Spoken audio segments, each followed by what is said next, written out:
This is the story of the LEGO Masters open call audition controversy. This is an opinion piece. This is my experience as well as others that went through this process. I wanted to share this video kind of explaining from my perspective as well as factual information that happened during this event that I believe LEGO Masters wasn't entirely truthful with us on some aspects, including that we really weren't going to get on the LEGO Masters TV show for season 6, but we were just glorified extras. Here's the story, and as I said, disclaimer, this is my opinion. I have no connection with LEGO Masters, the TV show, LEGO, or any of the casting members. And I'm not bringing up anybody's names. I'm keeping that confidential for those that gave me their stories, as well as I'm not slandering or coming after anyone in the casting department or LEGO Masters personally. This is about the overall structure of what happened during the open casting call. So let's get into the story. This is the story of the open call held for LEGO Masters Season 6 at LEGOLAND, California. Now, I'm going to account my experiences as well as a few others. I will keep their names anonymous because I just want to make sure that it comes from me of exactly what happened. LEGO Masters Season 6 opened up their auditions, and as usual, you fill out the application online, and they might go through the interview process and see how far you get. I submitted mine the next day. I got a call. The interview was real quick, just saying, hey, let's set up an actual call. And then I had another call set up where we talked and had some discussions made. And, you had to have your B-roll, all that, ready for them to continue to possibly have you as a contestant. Then I didn't hear back for a few months. I didn't hear back till, Monday of last week. And I had applied in February, so quite some time before I got any information. Found out that I did not go to the next round. Surprising, not really, because it'd been a couple months since they contacted me, and I figured that they wouldn't, especially up to filming starting in July, August timeframe. I did get then an invitation in this email to come to an open call for auditions that's held in LEGOLAND, California on Saturday the 21st. I didn't really think anything of it. I'm like, no, I'm not going to go. But I have the opportunity because I do have family members that work for the airlines, and I could non-rev. Looking at the flights, they're free. So I decided, oh, that should be fun. I can go for 24 hours. It's a non-rev all the way nonstop from Baltimore to San Diego, and then I just drive up to Legoland. And I got to spend some time in San Diego, which was pretty fun too. I told them, like, yes, I'm going to RSVP. So then they sent me another email with the information that I would need to go to do this. And you had to be there at 6 a.m. or a little bit earlier, actually, and to bring a mock. Now, they didn't give any stipulations on IP, but they also said whatever you're going to dress, you're going to wear, you're going to have to wear if you get selected. I land on Friday, and then I drive in early in the morning on Saturday to Legoland, California. There really wasn't a team set up yet, so a lot of us were there, like, looking around, wondering, where do we go? And then they slowly set up a table near the entrance, and we all started our check-in process, where we would go up and say, hey, we are competing. They gave us these forms saying, okay, read through this and sign. And it was the authorization for them to use us on film and photography. And of course, all of us are like, that's what we're here for. So yeah, that's fine. So we sign them. And then we wait in line before they let us in to do the initial audition process. And everyone's got their mocks, either some really big ones. I had a smaller one because I didn't really want to travel that heavy. So I traveled pretty light with just a couple small ones. And while I was in line, I had to reconstruct it a little bit because, of course, in the airplane, it fell apart. And then we wait in line in front of a few tents. So I think there's a total of 6 tents where they have us all lined up. We're all holding our mocks and waiting. And once we get in, once I get into the first tent, he's like, okay, what do you have here? So then I walk him through my mock. It was a Star Wars mock, just a little battle scene. That was probably about a minute, maybe 2 minutes. And he's like, that's pretty cool. So he took my sheet and he wrote a 6 in green. He's like, I'm going to have you go to tent 6. That was the extent of my audition. We thought it was like an initial screening process to make sure your mocks worked and were ready for the judges. So I go to this tent 6 and this guy stands there. He's like, hey, thanks. So you're number 6. Let's get you processed here. and we're going to give you this little card that has mine is green because I got green, and it shows that there's a QR code on the back that tells you what the rest of the itinerary would be for the day. Then he gives me a Lego Masters pen, another Lego Masters pen, a Lego Masters minifigure, and this Lego Masters keychain, which is a gold keychain, which was pretty nice. But come to find out, as we've started talking to other people, that not everyone got that. Some people got a patch, and some people didn't get anything because they ran out. So then they put a green wristband on me, and they say, "Okay, you can leave and read the instructions on your QR code." And what it says is, "Thank you. We need you to return your mocks to your car at this point. You won't need them for the rest of the day." A red flag. Another thing, you're going to kind of hang out until these filming times. And the first one was at 7:30, and then the following, I think, was 10:30, and then 12. So I'm like, maybe that's just because those are going to be the filming points of where we're going to do our interviews, or like a mock competition, or who knows. But there were over 100 of us, so I'm wondering how they were going to split us up. And so we thought maybe it's based on the wristbands. So it comes around to 7:30, and we all line up just behind the Legoland sign.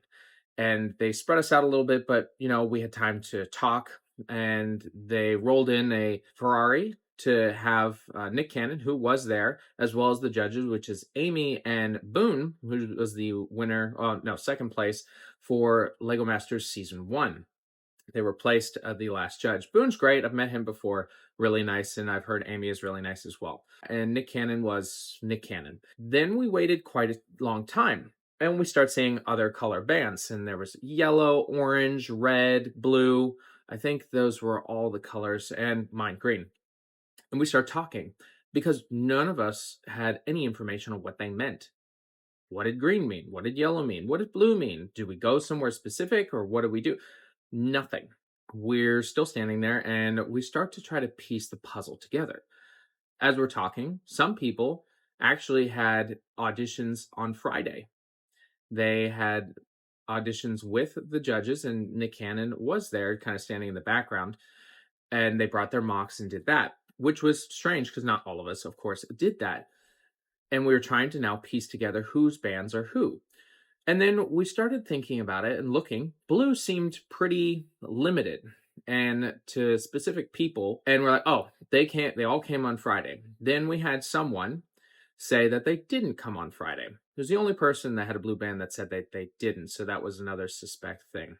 We stand out there for 4.5 hours as they film us being really loud, cheering. It's the opening of Lego Masters, and showing that this is the episode 1 for the open call, finding the next Lego Master. Very much American Idol style. And then we realize we are just glorified extras for this. None of us are getting anywhere. There are a couple of us kind of talking and looking at each other. One guy is actually an extra for movies and TV shows, knew it automatically too. We were all standing there with the crowd, and they're like, great, thank you. So what we're going to do now is we're going to film everybody walking in, and then you're going to go to this table where you're going to sign the paperwork you signed this morning. But you're not actually going to sign it. You're going to fake sign it. It's exactly the words that they told us. I mean, at that point, we had already known. And no one had told us, though. So we're still wondering what the bands are. But at that point, also, we're like, okay, blue bands have some other indications that they are all in their matching outfits. There are people in overalls.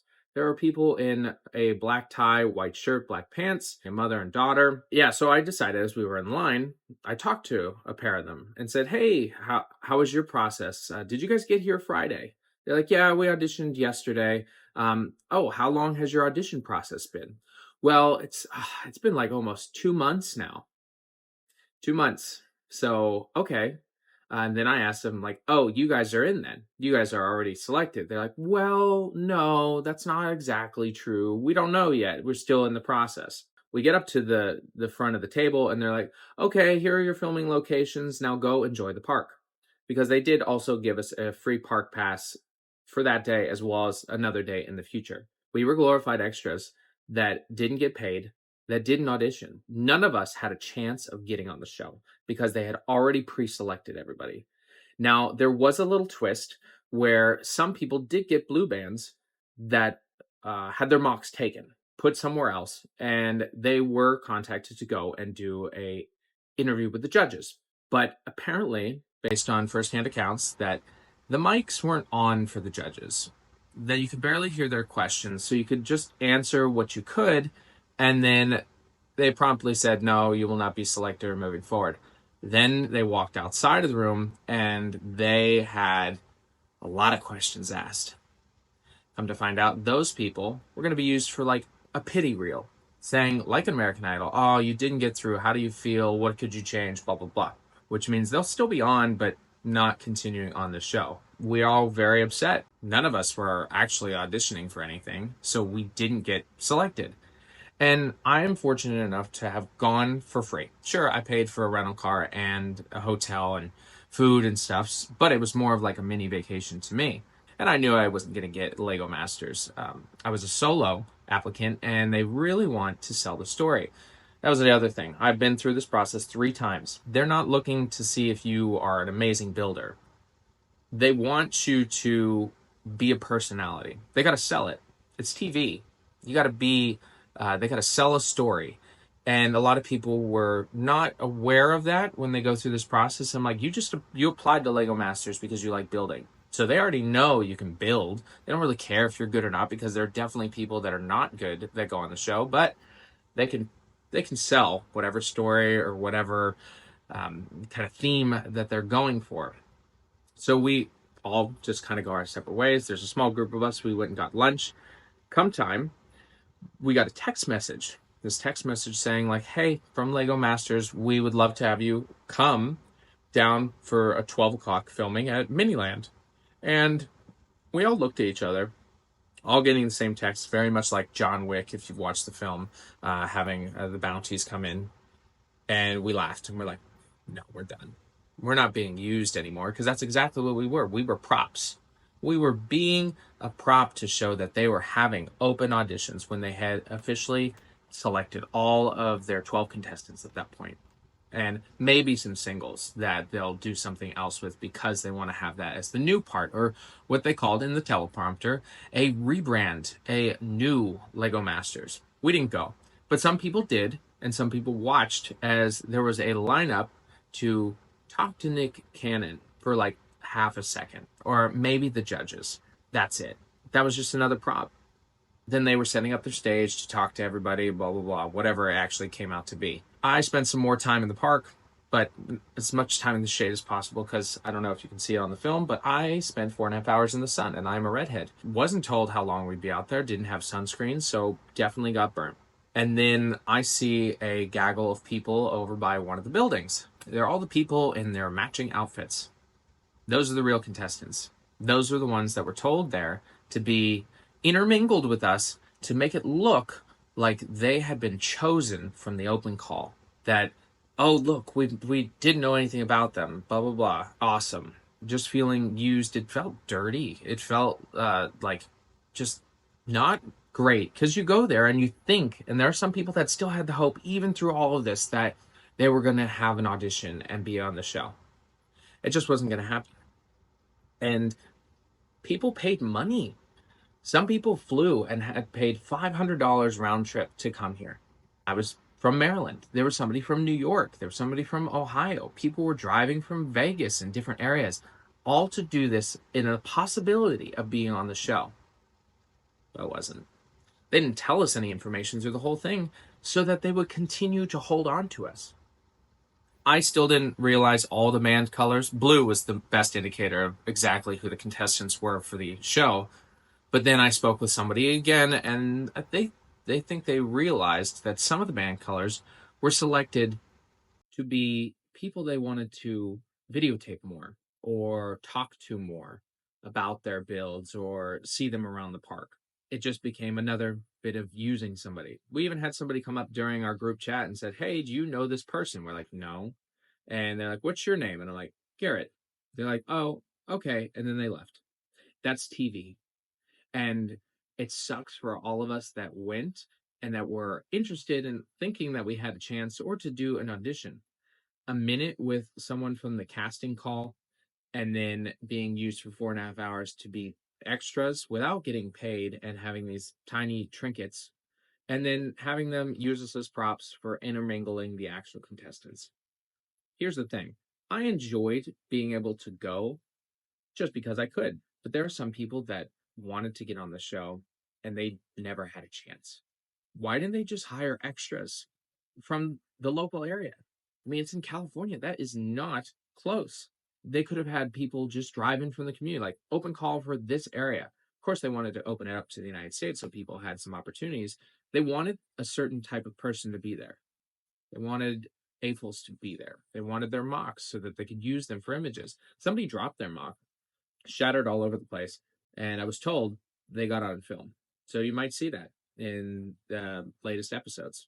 You're going to see me probably in the background. I was right behind Nick Cannon at the opening of the show, but that's as far as I was going to get. I don't think I'll be invited back to apply for LEGO Masters next year. I don't know if I want to, because that's just kind of scummy. It is TV, it's Hollywood, all that stuff, but they could have told us, at least at a certain point. They're like, hey, none of you got through, but we'd like to use you as extras if you'd like to stay. If not, go enjoy the park in the morning, at the beginning of the day. But they didn't. They just held on to us. They used us more. And they didn't tell us at all, really, because they needed us to be there at noon, which some of us went, most of us didn't. What I want to say is, for any time they ask for an open call, unless you live within a reasonable distance to wherever they're having it, and you want to be an extra, those are the only people that should go. You have no hope of being an actual contestant at LEGO Masters if you go to an open call, because everybody's already been chosen. Unfortunately, it was just the hard truth that we had to stomach and go through that process. So my heart goes out to all those people that spent money to do this. I just had to do this video because I really wanted to tell the story. I think people need to know what happened, especially as the season starts. It's brand new rebranding, and we'll see how it goes. The ratings haven't been good, and I see this as kind of the downfall. I don't know if we'll make it to a season 7. Now, I initially took this video down because I got a legal action notice from LEGO Masters stating that they would get their legal team involved for the things that I had said. And to be honest, it's an opinion piece. I did not violate the NDA that they had us sign. It's to explain my experience with factual information. I did not come after anyone personally, and I just wanted the facts known for the LEGO community so that others don't fall into this trap, because I don't want them spending a lot of money to go out. I've had people reporting between $500 and $3,000, which is an insane amount to have a small / no chance of getting on the show. And I have taken other actions. I have submitted an ethics claim to LEGO. I've written to the Attorney General of Maryland as well as the Attorney General of California, since I had the event happen in California, but I live in Maryland. I haven't heard anything back from any of those yet, but I just want to bring this attention to somebody because it needs to be known. And you can file with the FTC because a reality TV show, there are rules that they need to strictly follow. And in my opinion, I wanted to share that because I don't think that they were the most upfront with the information and really cost some people a lot. So you can go over to ftc.gov as well as your local attorney's websites to file those claims. If you have any questions or any comments, or you were there and want to share your story more, let me know in the comments, and I'll catch you later.